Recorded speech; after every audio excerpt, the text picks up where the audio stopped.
Hey, pushers, Mr. Imatsu here. Coming with your activity about Transcendentalism and the Second Great Awakening. The Second Great Awakening is going to help inspire a lot of different other movements. So we'll kind of talk about that. And Transcendentalism right now, both of these, in my opinion, are kind of a reaction towards the Enlightenment.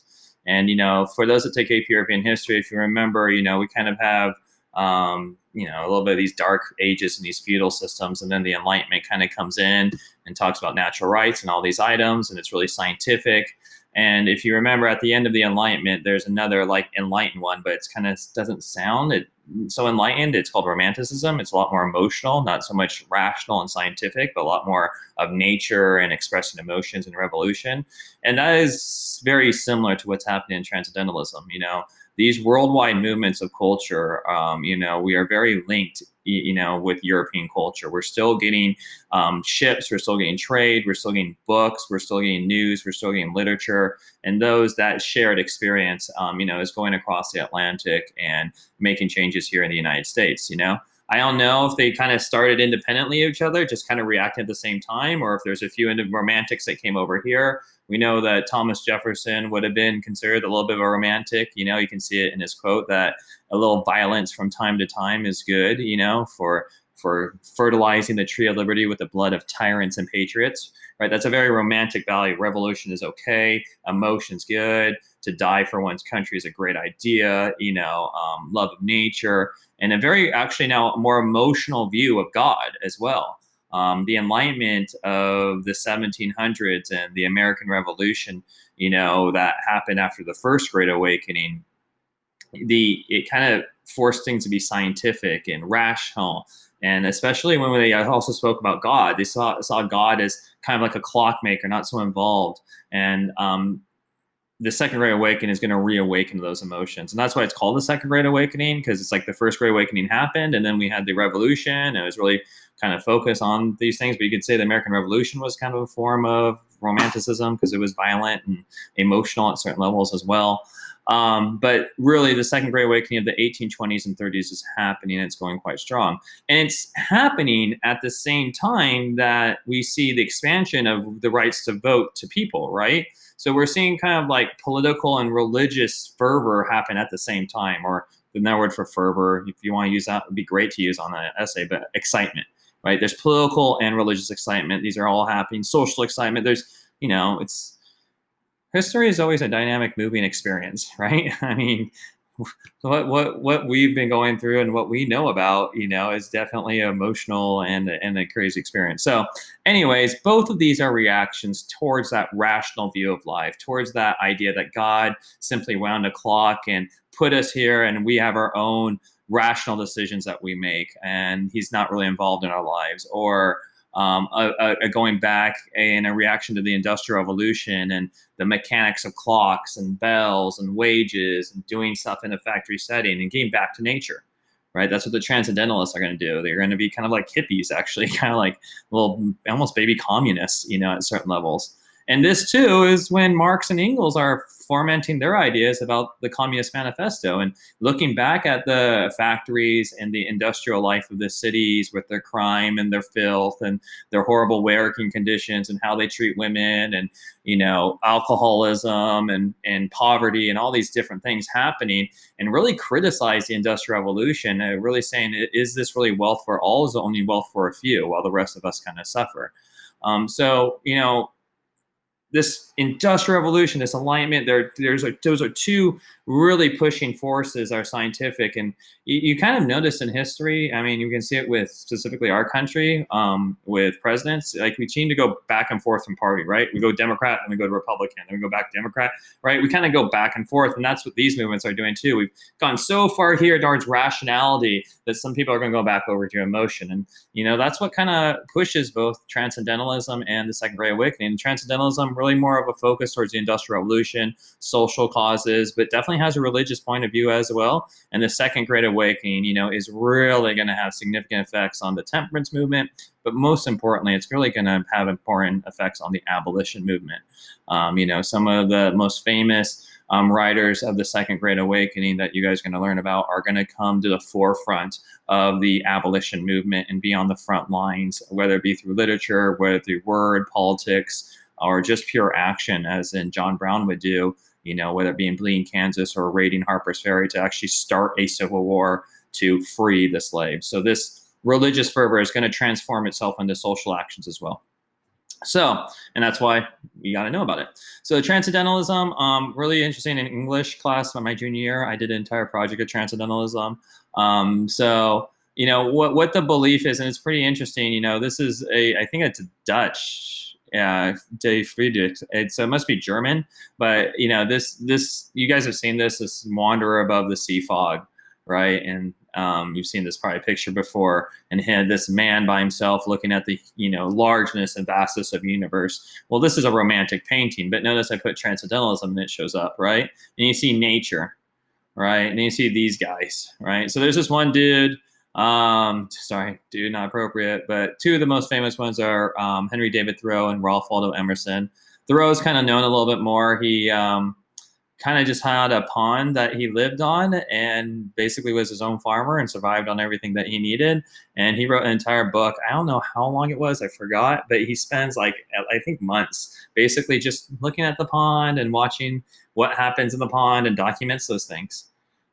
So the idea of transcendentalism is that we don't have to wait to die and go to heaven. We can transcend. We can bring heaven down here to earth. And it's kind of true of the Second Great Awakening. I think they talk about the Second Great Awakening. People were excited for the apocalypse to come, because it wasn't this bad thing in their opinion. Because as believers, it would just make sure that there would be a more blessed, more perfect earth after the experience, right? Of when Jesus would come down. So if they're kind of, there's this belief that this isn't just a place where we think and live and die, and that even more so that we can actually make almost like a perfect place here on earth, despite all the problems of humans, which is kind of an interesting view. So to transcend means to bring down. So bring down the heavens from the earth, the heaven from up there down here to earth. So appreciation of God's work and nature. Here you can see I like this kind of triangle, that Transcendentalists felt that God, man, and nature could work in harmony with one another and kind of bring peace here on earth. A lot of things about self-reliance, as I think Ralph Waldo Emerson wrote a book called Self-Reliance. There's a Thoreau, the idea that you can be on your own. Thoreau will be thrown in prison, as interesting, for not paying his taxes, feeling that the Mexican-American War that was created was unjust. And he feels that he is not going to support a war that he feels unjust and refuses to pay his taxes, and actually is thrown in jail for it. So these are individuals that are taking philosophical points of views and obviously applying to politics, society, in this case, the environment and nature. And so there you go. Again, so a lot of you guys say, no, it sounds like romanticism. Yeah, it's basically, here it is, right? I said transcendentalism, here's the word romanticism, here's the word nature. It's the American version of romanticism. What Rousseau did in France, right? And during the French Revolution, the late 1700s of France is transforming here in the United States as well. I already talked a lot about the Second Great Awakening, but let's try to do some compare and contrast. What was the difference between the First Great Awakening and the Second Great Awakening? The First Great Awakening, it really is one that is focused on saving souls. It's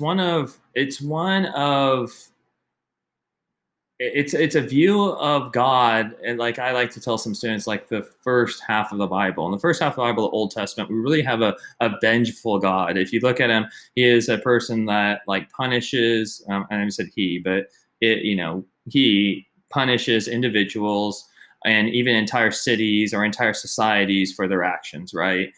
There's floods that come. There's locusts. There's famines. There's a lot of bad things. In the Second Great Awakening is a push to not guilt people, but to save their souls. And there's a lot of conversion happening. And these conversions are happening because, and they're going to talk about this in Khan Academy, because our migration has moved over. And as people move westward onto the frontier, and we'll talk about the word frontier in a second, so you guys kind of understand, people need religion as well during this time, and so they're moving to a place where they're accepting all. And another thing that's uniquely different, is that this is going to be a lot more democratic, and it's happening exactly during, like I said, during Andrew Jackson's time, where he's increasing democracy, or not he, but states are increasing democracy. They're allowing all white men to vote, and so in this way, the religion is more democratic. And let me explain. We're going to have African American preachers allowed to preach. We're going to have individuals go down to slave areas, and slave owners allow them to be preached to by white preachers, right? To save their souls, to see them as fellow Christian humans, right? Not simply to see them as animal, or they call them like chattel, which is like kind of a version of cattle, like an animal that can be sold and bought and moved and traded. Women are going to be able to preach. The common man is going to go through a conversion experience. And again, this goes back to Protestantism, like without a church. I mean, they're going to be out in the middle of the forest and go into a baptism in a pond, and have a religious conversion. And the religious conversion experience was done with emotion, right? One group that's going to come out of this, and it's funny, I think they talk about this, they're like celibate. They aren't going to engage in sex. So they actually die off because there's no offspring and no children to carry on these values, but they're called the Shakers, right? And when they would convert, they would literally begin having convulsions. Their body would have convulsions. So this is a time of, people preaching, people screaming hallelujah, people raising their hands, people dropping their knees, and just utter profession and passion for loving Jesus Christ, right? And loving specifically the Protestant type of view. You can kind of understand now a little bit more why Americans are being so suspicious about Catholic, because they're just raised to be Protestant, right? Where anybody can have this religious experience. You don't need a priest. And then Catholicism comes in with its hierarchy and its priest. And you can see, again, just our history of Protestantism and how that's going to have a consistent conflict with Catholics, especially the Irish and German Catholic immigrants that are fleeing due to famine and due to war. So yeah, Second Great Awakening. One thing again I'm going to point to is that you look and it's like, wow, it's in the middle of the forest, right? And that's what we would call the frontier. So let's remind ourselves that at this time, we have gotten the American Revolution. We got all of this land. We purchased the Ohio River Valley. The Articles of Confederation told us how to get in the Ohio River Valley. We've gotten this land, and now we've already purchased Louisiana Purchase, right? And people are starting to migrate right now into Texas, and Texas will soon become part of the United States. We'll talk about that in our next period. But my point being is there is a movement westward, and as people expand over here, again, we're going to have these poor farmers. We're starting to get away from those bankers and those merchants. Again, this area was very fertile and had an Ohio River Valley. Any valley, guys, at the very bottom of the valley is really good soil. And so they grew a lot of things. We already know the focus on agriculture here. So again, and I don't know my percentages, but I'm going to throw it out there. 80-90% of us would have been farmers at this time. So they're just moving westward. Jackson's about to remove some Indians so we can move westward.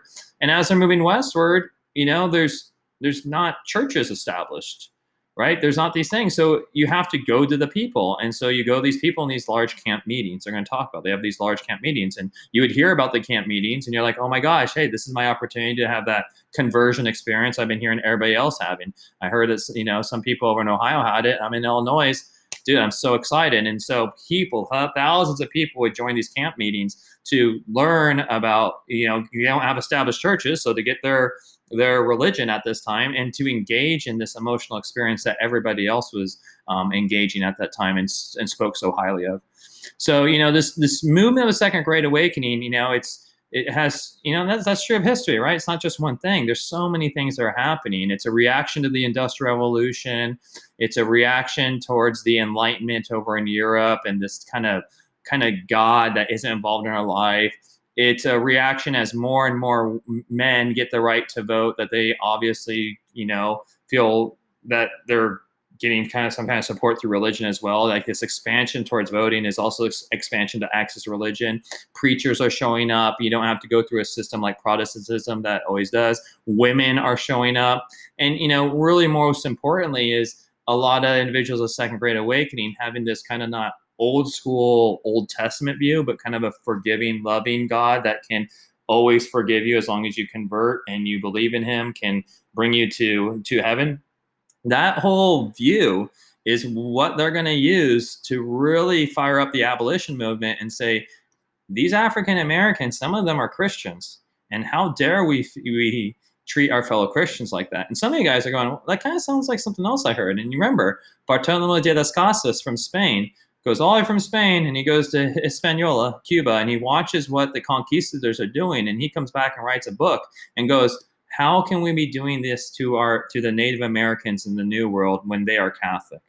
We have, in the encomienda system, we gave them Catholicism, we gave them shelter, we gave them food, and this is how we're treating them. You know, that argument he makes in like the, I think late 1400s, early 1500s is an argument that the Second Great Awakening are making, and, they've been making for a while, but as the Second Great Awakening gets more and more individuals, 1820s and 30s, they go, yeah, these are our Christian brothers and sisters down there, and we have them in bondage. They are enslaved. They are chained. They have masters. And their masters are Christian. How can they not also see that? Just as a heads up, some Christians down here said that slavery was in the Bible, so therefore it's okay. And at certain levels, it's true. So it's very interesting that when it comes to slavery, there are actually two religious sides to both. Obviously, I don't believe a lot of the religious scholars today, even though maybe it is in the Bible, would support the argument that if it's in there in slavery, it's a justified Christian experience. But this isn't the 2020s of the world. This is 1830, right? So people are going to be justifying systems how they believe at that time, and obviously racism was definitely part of the institution of our country at that time. It was legal racism, slavery. So just this push westward is going to expand not only democracy, guys, but also expand people's opportunities to engage in religion. It's going to fire up the abolition movement. It's going to fire up the temperance movement. Women are going to use this as a way to justify them as well. Christianity, we're all Christian brothers and sisters, right? Women are being preaching during this time. During the First Great Awakening, don't hear a lot of women preachers, and it's a lot more of a damning God, not a forgiving God. So again, great essay question. I mean, it says first and second, right? How are they similar? How are they different? And also, hopefully you're understanding how important the Second Great Awakening is to the development of some of the issues that we're seeing, such as temperance, absolutely slavery, and then furthermore, women's rights. All right, guys. Hopefully it gives you an idea of what you guys be looking at. And yeah, we'll see you in the next one. Later, A-Fishers. Take care.